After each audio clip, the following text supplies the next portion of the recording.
Welcome to our podcast, Born in Silicon Valley, where we interview startup founders exploring their journeys, their success challenges, and lessons learned. We hope you be inspired in discovering what it takes to build a thriving startup. I'm your host, Jake Garrett Villarreal, and here with us today we have Anna Berger, co-founder and CEO of Trade. Anna, welcome to the show. Thank you so much for having me. Well, a little bit about Anna. She is the co-founder and CEO of Trade, a construction payroll platform designed for same-day pay. Born into a construction family, Anna saw back office inefficiencies firsthand. As a result, Trade was developed to be the single back office operating system for construction designed with payments at its core. Trade is backed by Y Combinator, and the team is based in New York City. Anna, before we dive in here, where are you calling in from today? I am calling in from our New York City office. We are located right in Soho.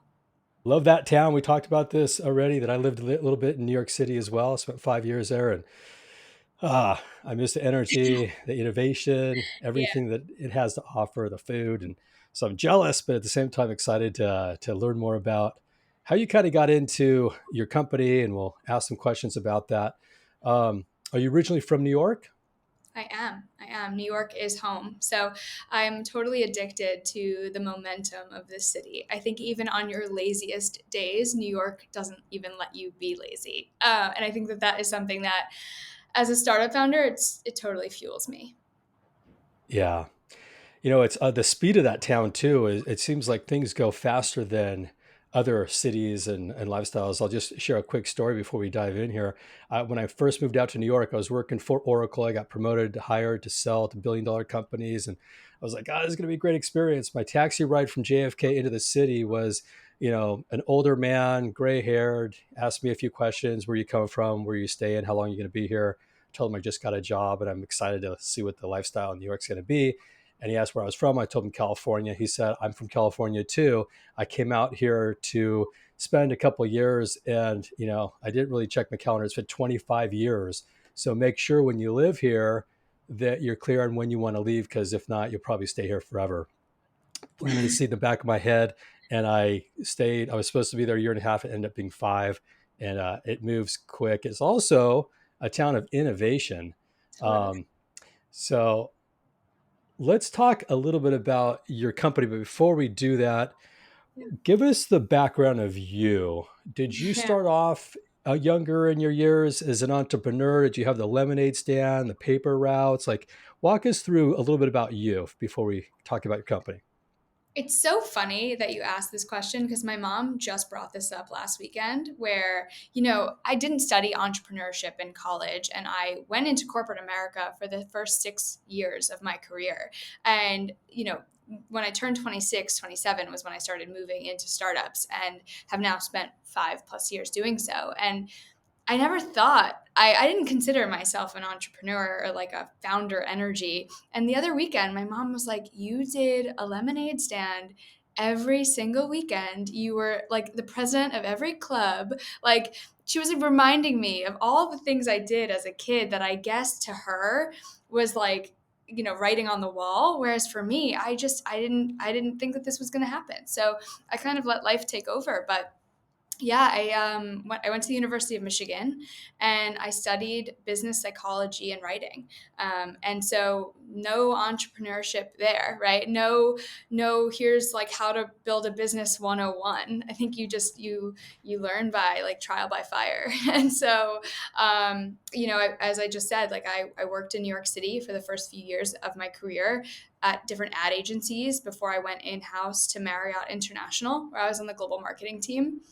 What an incredible company. I mean, first of all, I love travel, I love hospitality. So to marry those two and do marketing, which is what I love so much, like it was a dream. But I was a fish in a very big ocean, right? And I think turning 26, 27, I started having these thoughts of like, I want to be more of a decision maker. I want to push more and build more my own. And that's really where I started getting my founder itch. So I guess that lemonade stand, Anna, came back around. I love that. Yeah. Um, you built the company you have today. Give us a little background on what inspired you to get into the niche you're in, Yeah. construction, and really what was the problem that you saw that you felt like you wanted to help solve? Yeah, this is totally personal to me. So I'm from a New York City construction family, and the first thought of trade really came from looking at my dad's company and wanting to fix it. Some would say I'm type A, but I was looking around at how he was running his day to day, and I saw some inefficiencies. Right, he was using 7 different software to manage his back office, and it was all kind of non-vertical software, and he was jumping from tool to tool, and those tools didn't speak to each other, so it just led to so much redundancy in his day-to-day. And so really my first thought about like innovating within construction tech came from right under my nose. Right, it was wanting to help my dad manage his back office better. But that was a really wide net, right? Like when you think about construction tech, which is totally undergoing a renaissance right now, so many people are trying to get involved and find their wedge. And so when I looked at like, okay, I'm just going to fix the back office, it seemed like an impossible task. And then towards the end of 2021, I was out to lunch with my dad and one of his subcontractors, and in the same breath, this subcontractor is telling us that like ADP had messed up his last few payrolls, and it was an absolute nightmare related to like job costing and certified payroll and all the things that go into construction. And in the same breath, he basically says that he's lost 8 workers in under 2 months because they want to get paid faster. And so they're going to drive for Uber. So these workers are leaving a career in the trades to go work for the gig economy, right? Which is not a career, it's a gig, it's a job. And he said this in like a minute, under a minute, both things. So I'm thinking, all right, so you're telling me payroll is broken for construction. And at the same time, there's this labor shortage and like the shift away from payroll, from construction because of payroll, because people want money faster. And I was just like, okay, there's something here. And that was really like the first moment that trade came into like my sphere, was let me kind of crack into this and see what we can do. And so, lo and behold, it's a much bigger problem than just one subcontractor. This is like systematic, right? 600,000 construction workers have left the industry to go pursue jobs in the gig economy. For every Wow. 7 workers that retire, one new worker is entering the field. We're talking about like a labor shortage that can't really be overlooked. And so, what is this industry doing from a macro level to address that? Until now, not much. So that's really where trade comes in. So, if you're a company out there that's, a home builder, or you're in construction and you have subcontractors and people working for you on whatever project it is, um, where does your technology come in for the owner of that construction outfit? And do they need to replace technology? Is it a embedded integration of your technology on top of what they already use for payroll or back office systems? Where's the niche problem you're solving within the systems perspective? We're selling right into the subcontractors, so the people doing the work. So we sell into like, it can be a specialty subcontractor, someone who focuses on electrical, plumbing, HVAC, flooring, like whatever that niche is, we would target that business. And so that business would be ripping out whatever payroll they're on right now, ADP, QuickBooks, Paychex, Paylocity, and put in trade instead. And so it's an all-in-one operating system. Not only are they replacing their payroll, but they're replacing likely their time and attendance software. They're replacing their people management software, their reporting software. We're entering in on a platform, not on a pointed solution. Got it. And for the older generation of construction owners that are on pencils and paper, and maybe they have an admin that's working with a Paychex or ADP, and they're not really changing their ways. How do you reach them? What's working for you so far to really get those first customers? Great question. This has been one of my biggest learnings, is finding them when they want to talk to you.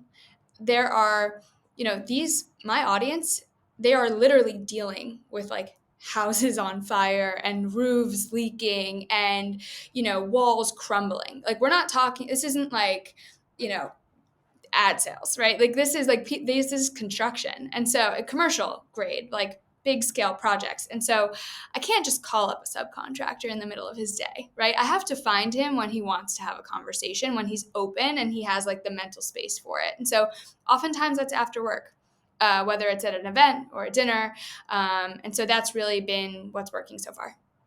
We've had a number of calls and interviews and guests about how do you take a business to business type of company and how do you get traction? How do you get into the market? How do you get your marketing messages across? What we're hearing from a lot of them is picking up the phone, making outreach, cold outreach on email, on LinkedIn. There's really no silver bullet that like just gets you those first 1,000 customers. It's founder led in a big way, and takes energy, it takes focus, it takes gumption to get up every day. Yeah. What are the things that keep you positive when you're trying to open up doors and get deals done? I'm motivated by every conversation I have. I think we spent a year and a half listening to customer feedback and building a product. And so it's exciting for me to share it and get their live feedback on something that now exists. I think a year ago I was like, imagine this. We're going to have this, and this. And I was asking them to visualize something that didn't exist yet. Now I get to walk into these meetings and be like, here is our fully built out platform that you could use tomorrow, and I get to see them look at me and say, wait, this is for construction only? Like you made this for construction? And like the answer is yes. And I think that's been so staggering to hear is like this industry has been overlooked for so long in terms of vertical software. They're used to people calling them and convincing them that their software is for their industry when it hasn't been historically. And so it's like a breath of fresh air for these guys and for me too, to like see that trade is landing in a way that's so positively received. Well, I know it's a huge part of the capital environments in the US, which is real estate, construction, building homes, building commercial buildings. It's massive. Yeah. What's the spend look like on the technology side within that niche? From our company perspective or like across Yeah, the. when you kind of went out and said, here's the market opportunity, Yeah. here's where we think we can carve out a piece. What's the market opportunity look like from your thesis? Yeah. Construction payroll specifically is a $6 billion market opportunity in North America, which is a good number to start with. And that's not adding on people management, right? That's not adding on time and attendance software, which also has its own piece in the market. This is specifically payroll, and that's a pretty big opportunity. Yeah, it's a huge opportunity. That's really Yeah. exciting. When you started this, one of the questions always becomes, do you want to build something on your own and hire people to build what your idea and vision is, or do you bring in co-founders to help you on the journey? What was your decision and how did you get your co-founder on board? I would be nowhere without my co-founder, to be very clear. So, like, there would be no trade without her. Her name is Kara, and she is actually my friend for over 21 years. We grew up together. She and I had very different career paths. As I said, like I was in New York jumping around from between corporate and startups. And Kara was at LinkedIn for 9 years, climbing the ladder all the way up to senior staff when she left.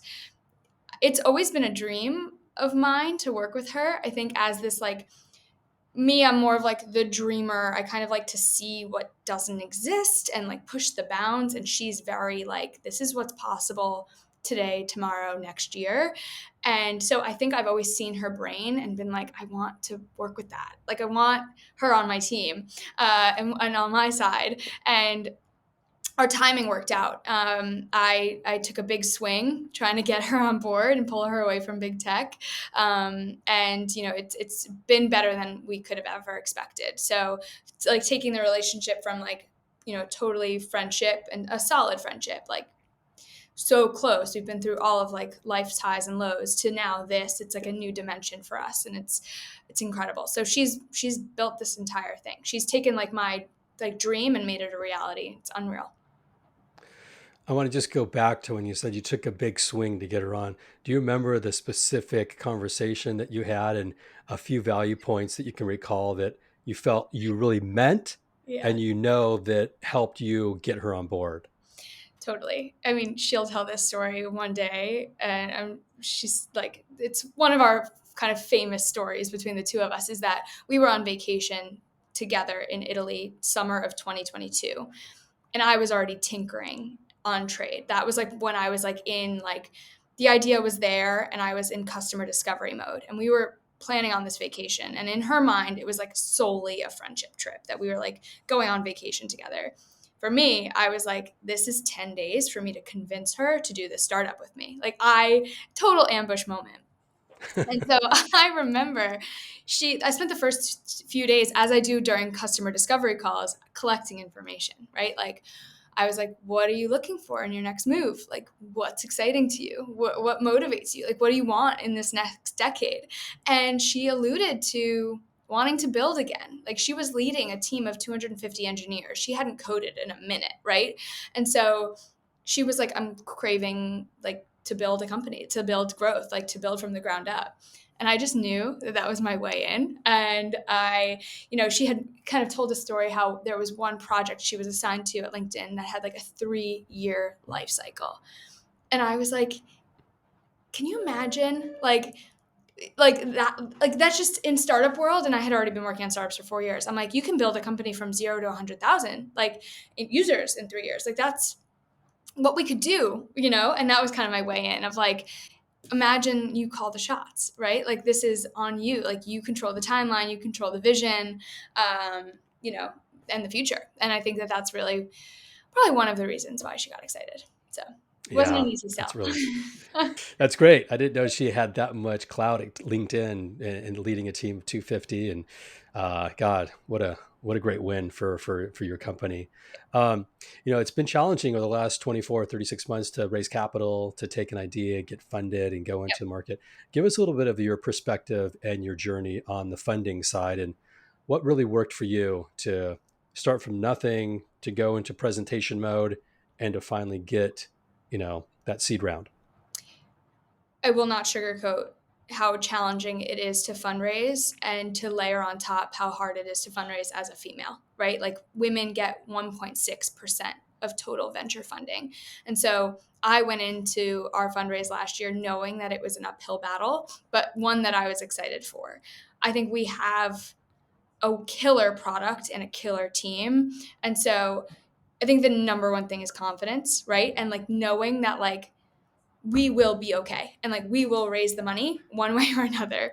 The first half of 2023, it was not pretty out there. I must have pitched over 100 times to angels, to VCs, anyone, and the market was completely dry. Fortunately for us, around May of 2023, we got into Y Combinator, and of all the no's, we got the most important yes. And I will be kind of grateful forever for our time in Y Combinator. It was transformative on a personal level, on a company level, and so, like, for anyone thinking of like, should I do YC? Do I take that leap? Like, yes, yes, times 1,000. And so that was really like where we started catching our momentum, and from a fundraising perspective. And so that was kind of the beginning of our fundraise, and we were able to close shortly after the program ended in the fall. So when you got accepted to Y Combinator and you ended up joining, did you have to move to Y Combinator? Did you spend time in a different city? Yeah. And when you got there, was your thesis different than when you left? Like, walk us through that experience. We packed our bags and moved to San Francisco for 3 months. Kara and I were sharing a 2-bedroom apartment and like sleeping with a sliding door in between us. It was like peak startup founder life. And at that time, we were so convicted on what we were building and we had our pilot customers lined up. It was really a matter of like needing capital to pay for the APIs needed to finish the product. And so getting into YC allowed us to go head down on the product and like finish what we started. So we walked into YC with with a 50% completed product. And so we couldn't have launched first week of the program. Like they encourage you to launch as soon as you get into YC. And we were like, Mm. we're a payroll tool. We can't really mess with people's wages. Like, we're going to just take a beat, get this really right, and launch when the product is ready. And that wasn't the norm, right? We were watching our peers launch left, right, and we started feeling the pressure. Like, are we behind, right? But we knew we would have our moment coming out of the program. So we went heads down. We had our earliest like pilot users on the platform testing features, giving us constant feedback. We were in a constant feedback loop with them and basically launched to market in October. That's really cool. Talk to us about getting out of Y Combinator and then raising your next round. They give you a certain amount for a certain percentage of your company, and then you take that and you can parlay that into how much how much credibility did that help you with, and what was the time frame to get your sort of next round after that? Yeah, we closed 4 weeks after Y Combinator ended. So there's demo day in the beginning of September, which puts you kind of on a stage in front of a pool of investors who are deploying capital, right? And not just to the investors who want to learn about you and collect insight, but then not invest. These investors are kind of waiting in the wings for like the next batch of who's going to be the unicorn. And the momentum from demo day and our presentation allowed us to close the round in just a few short weeks. God, what a An gift. unreal feeling, like a high that you can't really replicate. It's pretty unreal. Yeah. So amazing. Your parents must be real proud of you. Thank you. They are. It's a great accomplishment. How big is the company today? You got your co-founder, you, and are you guys where are you at from a growth perspective? I know it's still early on, but Yep. making some big hires yet? We are welcoming our founding engineer to the team in just a couple of weeks. It's a hire that we are in desperate need of. I think at this point, sales is a little bit ahead of tech, which is, a position of Great. privilege, but we now need to play catch up and, get out there. So, wanted to make the right hire for kind of like our first team member. And so he's awesome. We're excited to welcome him to the New York office. So, a couple weeks away from that, that'll be great. And we do have a part-time designer on the UX UI front who I work with on all things kind of app and web. Really cool. Yeah, Congratulations. thank Sounds you. like you're making the right moves, at the right time, funding's in place, and going to market. What, if you look at the platform today, what are you excited about as you continue to add pieces to the functionality of the platform and as you get into market, looking at 2024? Yeah, I think we spent so much time last year on building it that this year is all about like the 1% tweaks to get it like exactly perfect. I think we took a lot of big moves with our customers last year and like what they expect in a category, and this year is like refine, refine, refine, perfect, grow. Refine, refine, refine, perfect, grow.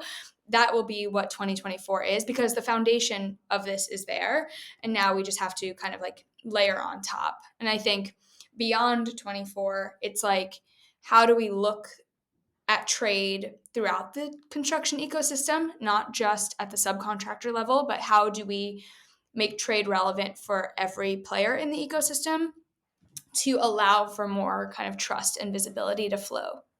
That sounds like that makes a lot of sense. What's the business model? I know it's B2B, so Yeah. I'm assuming it's a subscription. Maybe there's Yeah. some different caveats to that. What's that look like for the end user?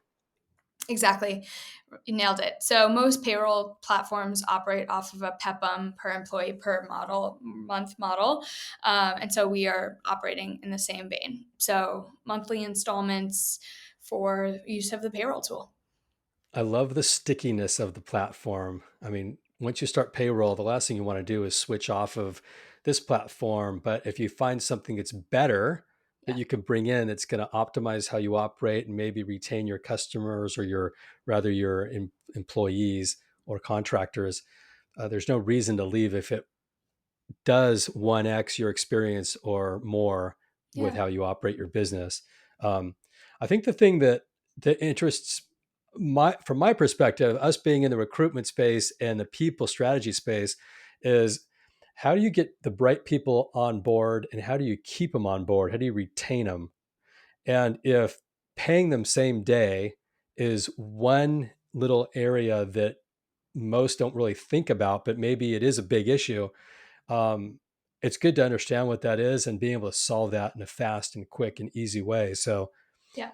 I just love the fact that it's really you're solving a people problem. You know, it's the experience, the human experience of doing a job, getting paid, but getting paid faster than you normally would and doing it maybe in a better user experience capacity. Is it also like a digital mobile product? Like, are you getting paid and you see it like a notification hit your phone and, oh, great, I just got paid. It's Friday. I'm going to go out tonight.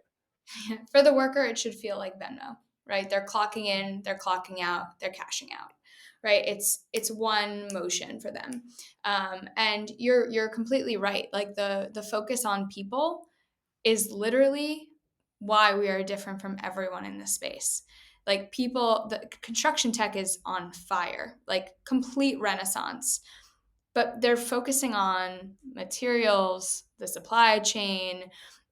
They're focusing on like the GC level, owner level space. Like the issues right now are acutely in the labor space, and it's an exciting shift, I think, for this industry. I think it's a bit shocking for them. It's never happened before. So I'm excited to see like the continued effects. Yeah, that's cool. Well, we're going to switch gears here now. We're going to switch to a little bit more personal about you. Three questions, three simple answers. Um, when you want to get creative or you want to think big, have those vision thoughts, where do you go? What do you do for that to happen? A really long walk through New York City, to be clear.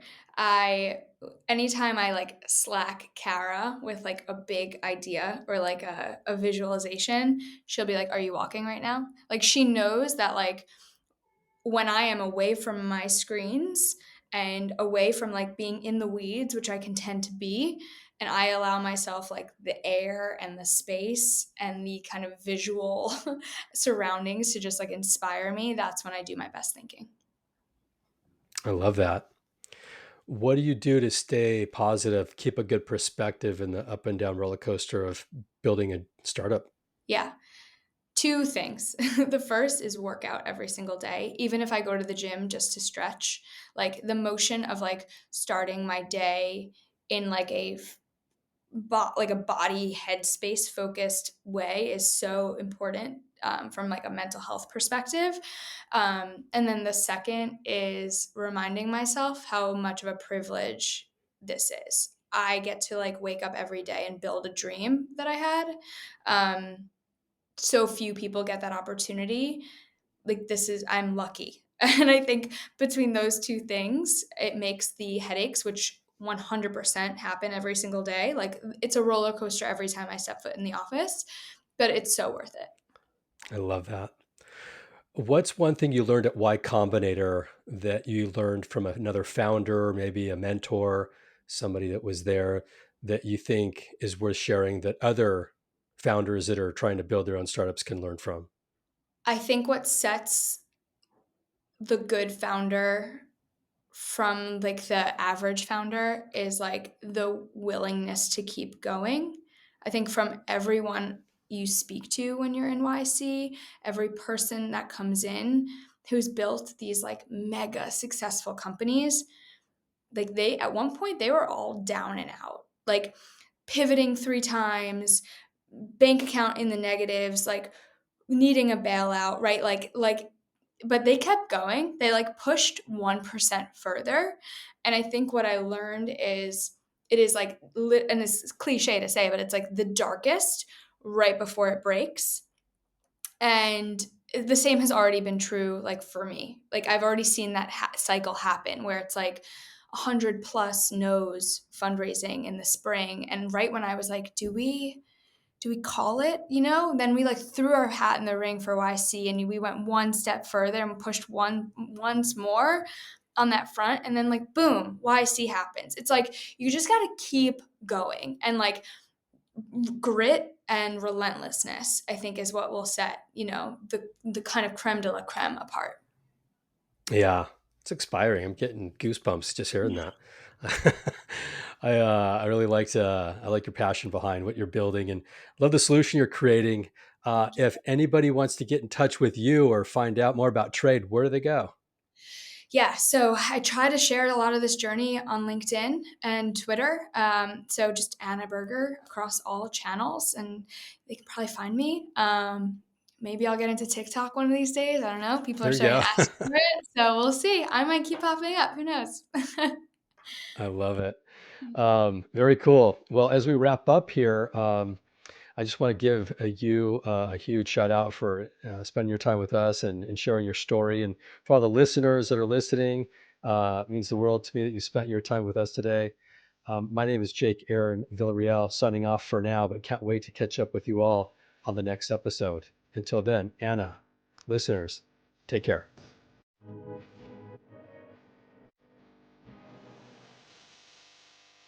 Before we wrap up, I want to give a big shout out to all the entrepreneurs that have joined to make this podcast possible. And for all the listeners for listening. It means the world to me that you chose to spend your time with us today. I'm your host, Jake Aaron Villarreal, signing off for now, but can't wait to connect with you all soon on the next episode. Take care. This show is sponsored by Match Relevant, a company that helps venture-backed startups find the best people in the market, and they do it in 3 simple steps. First, they sit down with founders to understand their story. Second, they tell their story into multiple candidate channels. And third, they schedule interviews within 48 hours. Find us at matchrelevant.com to learn more about how we do it.